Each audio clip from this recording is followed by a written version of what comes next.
5 seconds to go.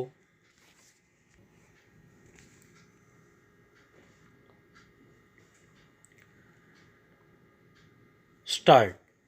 The woman sat at the open window and looked out upon the peaceful and well known scene. It was June, and the countryside was looking its best.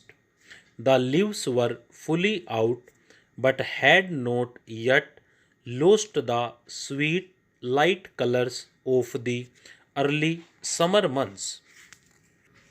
The scene was indeed beautiful because of its lovely colors, for the form of the land itself was rather without interest.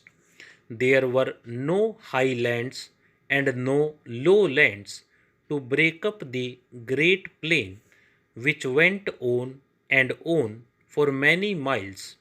The place was dependent upon the little things to make it interesting and pleasing to the eye, having no great land masses to hold the eye and the attention. All those little details were well known to the woman who watched from her window on that June day. She knew just how much growth had been added to the plants under her window since June had last come and gone. She knew just what would appear from each part of the ground round the house, when to expect it, and how to care for it. Her knowledge of the countryside and of her own little piece of land had grown up naturally within her during the 15 years that she had lived in that old stone house. It was quite a small house with two rooms looking out on to the road and two bedrooms above. It was simple and plain, but it met her needs and the needs of her small family. The first of her children, a boy, was at school, and another hour would pass before he would return, running along the little road that led to the house.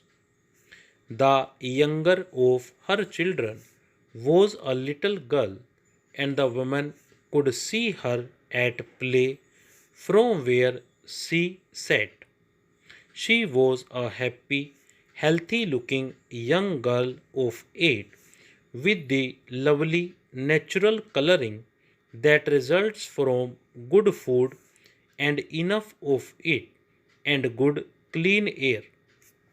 While the mother sat at the window, she was not thinking either of the loveliness of the countryside or of the healthy color in her children's faces.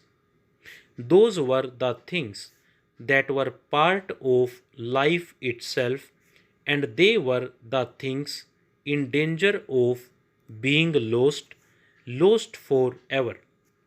If once she and her little family left there, they would never return.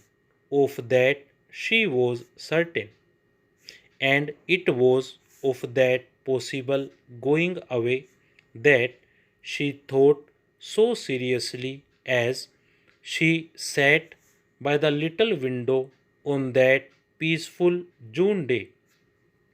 Father had been offered a good position in the city, and while he said that he would do whatever she wished in the matter, while he left it to her to say yes or no, he desired very much to take up the position, and she knew that this was so. Nor did she think him wrong. He had, she knew, a good, quick mind, a mind that was never still, a mind ever at work on some idea or another. On the long nights of the long winters, he would read his books and work out ideas and plans, and in the mornings, he would go off to his work, which made no demands at all upon that clear mind. His voice was never heard speaking against his work or his way of life, but because she loved him, she knew that deep inside him was the desire for something more than that easy, peaceful life gave him. A month ago, two gentlemen from the big city had called at his office in connection with some business, and out of that call had come this offer of employment at a rate of pay that would offer them great advantages. There would be money for better education for the children, which was a big consideration. On the other hand, thought the woman, the good health of the children might be lost if they lived near the city with no fields to play in, no river by which to fish, no well known friends.